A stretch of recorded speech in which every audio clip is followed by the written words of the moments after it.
شادی کی پہلی رات دولہا کمرے میں داخل ہوا اور اس نے کمرے میں داخل ہوتے ہی کمرے کی کنڈی لگا دی اور پھر آ کر دلہن کے ساتھ بیٹھ گیا، اور دلہن بنی بیٹھی بیوی نے کہا کہ خبردار، مجھے ہاتھ مت لگانا، میں کسی اور سے محبت کرتی ہوں، یہ زبردستی کی شادی ہوئی ہے، اور ہاں تم کچھ بھی کر لو، تم میری محبت کبھی حاصل نہیں کر پاؤ گے، نہ ہی میں تمہیں کبھی چاہوں گی۔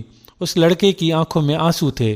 وہ لڑکا کہتا ہے کہ میں حیران اور پریشان پاگلوں کی طرح اسے دیکھنے لگا اور سوچنے لگا کہ یہ کیا ہو گیا ہے میرے ساتھ۔ جب کچھ سمجھ نہ آیا تو اٹھا اور وضو کیا اور پھر نماز کے لیے چلا گیا۔ اپنے اللہ سے ذکر کیا کہ یا اللہ، یہ کیسا امتحان ہے، مجھے ڈر تھا، بہت زیادہ ڈر، معاشرے کا ڈر، خاندان کا ڈر اور لوگوں کا ڈر۔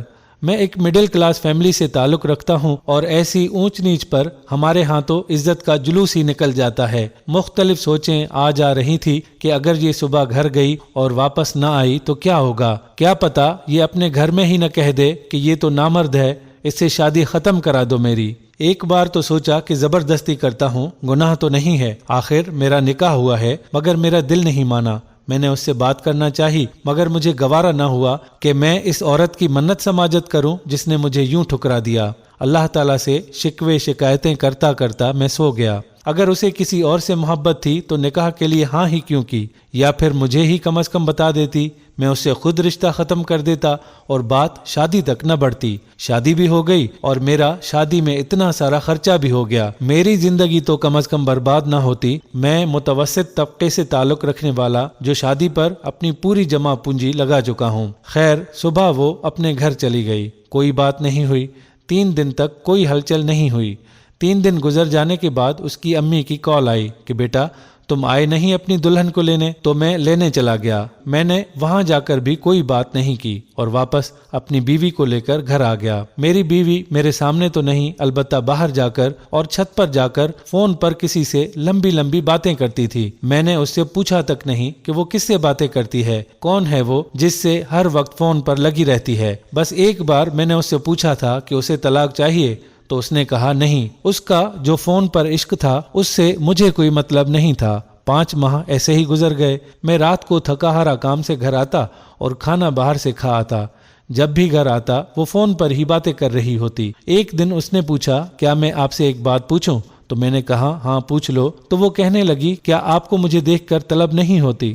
تو میں نے کہا طلب کیسی؟ شادی سے پہلے بھی تو کنٹرول ہی تھا، تو تمہیں کیا لگتا ہے کہ ابھی نہیں ہو سکے گا؟ مگر اس رات بات کچھ اور تھی۔ میں سویا ہوا تھا کہ میرے موبائل کی گھنٹی بجی۔ جب میں نے فون اٹھایا تو فون میرے دوست کا تھا۔ میں نے فون اٹھایا تو اس نے مجھ سے کہا کہ تمہاری بیوی کسی اور آدمی کے ساتھ ایک ہوٹل پر بیٹھی ہے۔ مجھے پہلے تو یقین نہ آیا، لیکن جب اپنی بیوی کو گھر نہ پایا تو میں غصے میں آ کر فوراً اس ہوٹل پہنچ گیا۔ مجھے اس دن اتنا غصہ آیا کہ میرا دماغ مجھے پھٹتا ہوا محسوس ہوا۔ میں نے اس کی عزت رکھی اور کسی کو کچھ نہ بتایا، لیکن اس نے میری عزت نہ رکھی۔ میں نے پورے راستے میں خود کو پرسکون رکھنے کی بہت کوشش کی، اور جب میں ہوٹل پہنچا تو میں نے اس کو کسی غیر آدمی کے ساتھ وہاں بیٹھے دیکھا۔ میں نے اسے آواز دی اور کہا کہ چلو اٹھو گھر چلو، اور اس کا بازو پکڑ کر اسے گھر کھینچ لایا۔ وہ چپ چاپ میرے ساتھ گھر آ گئی۔ گھر آ کر میں نے اس کے منہ پر انتہائی زوردار تھپڑ مارا کہ میرے ہاتھ کی انگلیاں اس کے منہ پر چھپ گئیں۔ اس کو بولا کہ اب تم اپنے گھر دفع ہو جاؤ، آج سے تم میری طرف سے آزاد ہو، جب تمہیں طلاق چاہیے تو مجھے بتا دینا، لیکن میرے ساتھ تم میرے گھر میں ہرگز نہیں رہ سکتی۔ وہ عورت یعنی میری بیوی آج بھی اپنے میکے میں ہے اور اس نے طلاق نہیں مانگی۔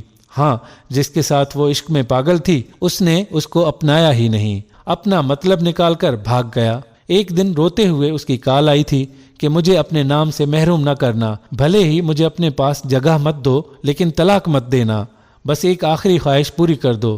میں نے اس کی خواہش کا احترام کیا اور اس کو طلاق نہیں دی۔ اس کے بعد مجھے 3 سے 4 سال لگے خود کو نارمل کرنے میں، عورت پر یقین کرنے میں کہ ہر عورت ایک جیسی نہیں ہوتی۔ پھر آخر کار میں نے دوسری عورت سے شادی کر لی۔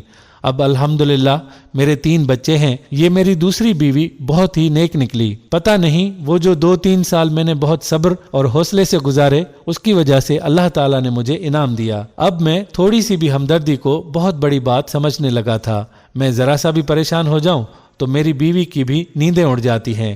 اس کو مجھ سے عشق کی حد تک پیار ہے اور بے انتہا محبت ہے۔ میں ذرا سا کام سے دیر سے آؤں یا کچھ میسج نہ کروں تو وہ پریشان ہو جاتی ہے، سارا دن سائے کی طرح میرے آگے پیچھے۔ بعض دفعہ تو مجھے بہت جھنجھلاہٹ محسوس ہوتی ہے اور اس سے جھگڑ پڑتا ہوں کہ اللہ کی بندی، میں کوئی دودھ پیتا بچہ تو نہیں ہوں۔ ایک وہ پہلی عورت تھی اور ایک یہ عورت، میں تو وہی ہوں۔ میری پہلی والی بیوی سنا ہے کہ اب پاگل ہو چکی ہے، میرا نام لکھ کر چومتی رہتی ہے اور گلیوں میں پھرتی رہتی ہے، اسے اپنا ہوش ہی نہیں رہا۔ ایک دو بار زہر بھی کھا لیا مگر وہ بچ گئی۔ لوگ اب بھی میرے بارے میں کہتے ہیں کہ میں ظالم ہوں، میں نے اس پر اتنے ظلم کیے ہیں کہ وہ پاگل ہو گئی ہے۔ اب میں کیا کہوں لوگوں سے کہ حرام محبت کا مقدر ہمیشہ ذلت ہی ہوتا ہے۔ یارانہ اور آج کی معشوقی لگا کر یہ توقع کرنا کہ یہ سب کچھ ٹھیک ہوگا، اس میں محض ذلت کے سوا کچھ نہیں حاصل ہوتا۔ میری بچیوں، میری بہنوں اور میری بیٹیوں، یہ بات ہمیشہ یاد رکھو کہ حرام محبت کا مقدر ذلت اور رسوائی کے سوا کچھ نہیں ہے۔ میری بات اگر کسی کو بھی بری لگی ہے تو میں دل سے آپ سے معذرت کرتا ہوں۔ ہم امید کرتے ہیں کہ یہ ویڈیو بھی آپ کو ضرور پسند آئی ہوگی اور اس سے آپ کو کچھ نہ کچھ ضرور سیکھنے کا موقع ملا ہوگا۔ اگر ابھی تک آپ نے ہمارے فیس بک پیج اسلامک ٹیچر کو فالو نہیں کیا تو ایسی بہت ساری ویڈیوز دیکھنے کے لیے ابھی اسلامک ٹیچر کو فالو کر لیں۔